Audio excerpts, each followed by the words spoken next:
Hey everyone, James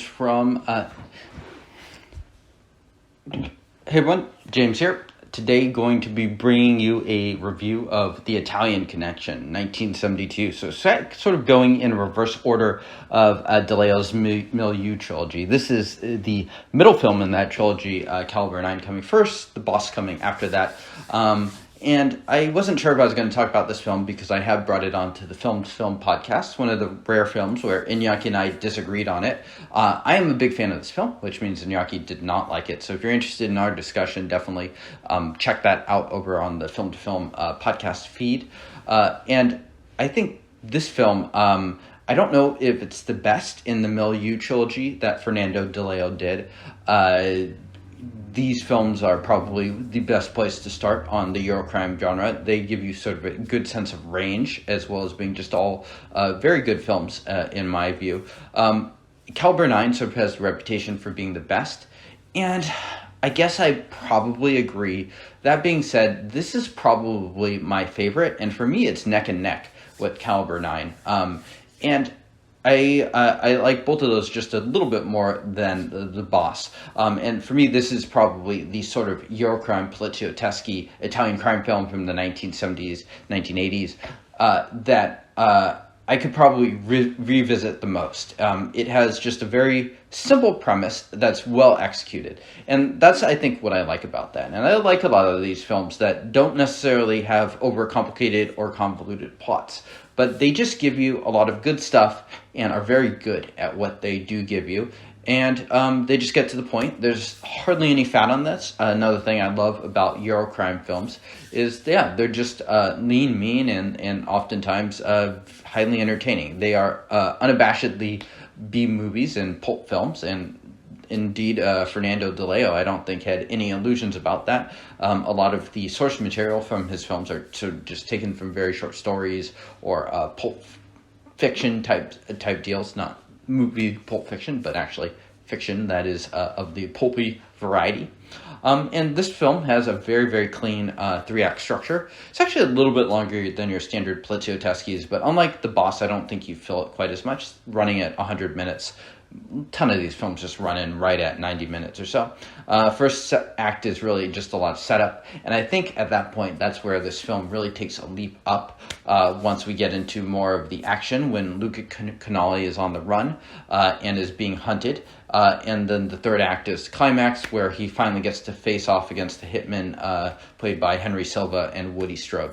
Okay, so quick synopsis. I am going to spoil this film for you, but I love this film. I think you should watch it. So that is the short recommendation for people that do not want spoilers. But the quick synopsis: a Milanese pimp is framed for heroin theft, and his wife and daughter are murdered in the manhunt, leading him to swear revenge on everyone who is involved. Yeah, that's pretty much the entire film. This is not really based off of anything like The French Connection. This is not a cop movie. In fact, I think there's basically no cops in this film. So French Connection, it's just kind of riffing on that. French Connection, probably one of the main influences on the Eurocrime genre, along with Dirty Harry from outside of Italy, that is. And probably the main thing that this film does have in common is they both have awesome chase scenes that, for me, I think both of these chase scenes are kind of all-timer category for sure. Like French Connection, no doubt that film has, people have talked about that sequence plenty, and I think it holds up to this day easily, and perhaps even more so as we move more to a CG style of action. And also this sequence too, I think, is almost just as good as that one in chase scene, and I think it's absolutely a banger as far as that goes. So this film follows Mario Adorf, who plays a character named Luca Canali. And I think it says something about this film that the protagonist of the hero is something I still remember. And I think it's a film where that name, at least, the Luca Canali, all the characters are saying it, and it just sticks in your head. And there's something about those films that just have that sort of like unforgettable image or name that you can't get rid of. And I think it's a good thing. I think it's a good sign when it's like, oh, I still have the name Luca Canali in my head, even though it's been a few years since I've seen this film. And it's one of those characters that you just don't forget. Partly because it's a very unconventional leading man. If you're picking first and just picking from all the different leading men or something like that, or just trying to pick a basketball team, you would not pick this guy first. You would probably not pick him second, third, or fourth either. He's sort of a greasy, stocky, looks kind of short sort of guy. But if we were into making more sports analogies, you would say this guy has a lot of heart, and he is basically trying his ass off. But he is framed partly for these exact same reasons, because it seems like he's the sort of guy that you could pin something on and just not suffer many consequences from it. So more or less, for 4/5 of the film, or 3/4 of the film, he just doesn't even know why he is being framed for this, and that's sort of the irony of the situation here. And in this sense, it's framed less as like a grand conspiracy in like these 1970s American conspiracy thrillers, and more just like, oh yeah, this guy's kind of a loser and a bum. He seems like he'd be a good target for us to frame for these things, and you can see why just looking at Adorf. But Mario Adorf is fantastic in this, in the same way that El Boss is the Henry Silva show. This is the Adorf show, and he is just electric every time he is on screen. He brings great energy to it. I think his action, even though, kind of like I said, he seems like a very unconventional action star, is awesome. And I would have loved to see him in more things. He's a sort of a character actor that pops up a lot in different films, like Execution Squad, right around this time by Steno, The Specialists, the Corbucci spaghetti western. He's in a bunch of different stuff. He's in some Jolly too, I believe, that I've seen. But this is probably easily his best role, in the same way that El Boss is Silva's best role. And I think one way where this film stands out a little bit from Boss is that it has a very strong supporting cast, whereas The Boss is running on like Richard Conte and a bunch of like kind of Italian character actors. This film has Henry Silva and Woody Strode basically playing second and third banana in the film, and sort of running the alternate storyline. The film as a whole sort of has this interesting structure that's simple, but also a little bit different. We kind of start out with the Silva and Strode characters, who we get introduced to right at the beginning as hitmen, supposedly inspirations for Tarantino for the Samuel L. Jackson and John Travolta characters in Pulp Fiction. So they start out, and they are basically told to go to Italy to kill this guy in basically grand fashion, and to throw money around and basically act like arrogant Americans. So those are their orders, and we know what they're there. So we know they're going to mess up Luca Canali before we're even introduced to him. And then the film finishes with finally their confrontation with Luca Canali, and we get a lot of Luca Canali in between. But we do get some great scenes with Silva and Strode, where they go to basically this area of Milan where all the prostitutes are, and initially starts out nice. Henry Silva is sort of throwing money around. It's a great scene. And then things eventually get violent in a way that Poliziotteschi and Eurocrime tends to go. And they're good. They're very good on screen, and Henry Silva plays a very different role than he does in El Boss. He doesn't have a ton of range, but he can sort of occupy this space of hard guys in this kind of small range here, and he's very good at that. And both of them just have, as the Gentleman Guides to Midnight Cinema says, they have great faces. They just have this strong presence, and I think that's something that Eurocrime films often do. They don't get you your A-line stars, your Gene Hackmans or whatever, or even the best actors necessarily, but they do have they'll cast these guys that are kind of character actors in America, and then they just cast them in a way that's very different, and use them in a way that's very different, and very, very refreshing to see. So those two do a great job playing second and third banana sort of in this film. A couple other notables too, Luciana Paluzzi and Adolfo Celli sort of play Celli plays a gangster type role, the one that does actually frame Luca Canali, and Paluzzi plays a role basically showing Silva and Strode around town. Both of them are quite good too. You'll see those two pop up in a bunch of Italian films as well around this era. Both in Bond films, probably most well known for, but they're both kind of give solid supporting roles here as well.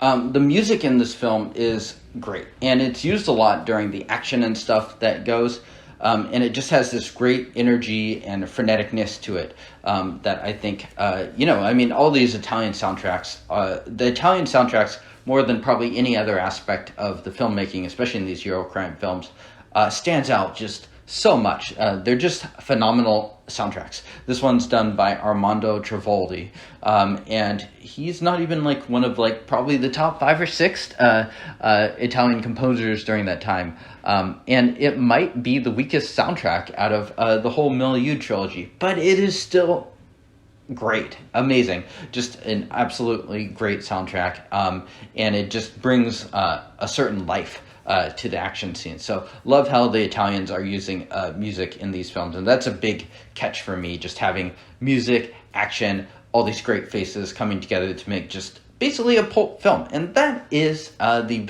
appeal of Eurocrime. So if you're trying to find the first Eurocrime to watch, this is one I would say is as good as any. Watch the whole Milieu trilogy, get the different flavors of De Leo there. De Leo, of course, did get his start as sort of a writer, and he has been credited in the past of being sort of a influence on Quentin Tarantino, especially in sort of those early crime works that Tarantino was doing.